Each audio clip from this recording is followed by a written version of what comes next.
সংস্কারের আগে নির্বাচন হলে গ্রহণ করবে না মানুষ, বললেন সমাজ কল্যাণ উপদেষ্টা।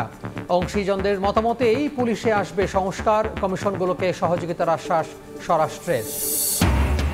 রায় দিয়ে বাবার ট্রাস্টে টাকা দেওয়ার অভিযোগ সত্য হলে পদত্যাগ করা উচিত বিচারপতির, বললেন অতিরিক্ত অ্যাটর্নি জেনারেল।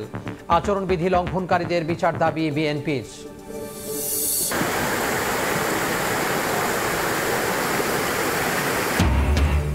3 দিন ধরে পানি নিচে শেরপুর ময়মনসিংহের নিচু এলাকা। বন্যায় নেত্রকোনার 186টি প্রাথমিক স্কুল বন্ধ। নোয়াখালীর বেশি দুর্গত এলাকায় প্রাণ গেছে কম, বলছে সিপিডি।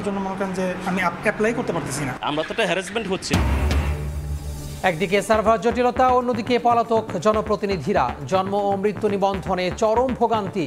হয়রানি থেকে মুক্তি চান সেবা প্রত্যাশীরা, অভিযোগ মানতে নারাজ কর্তৃপক্ষ। এবং সিরিজের প্রথম টি-20তে মাঠে নামছে বাংলাদেশ ভারত। প্রতিপক্ষ শক্তিশালী হলেও জয়ের লক্ষ্য টাইগারদের। দীর্ঘদিন পর সুযোগ পাচ্ছেন মিরাজ।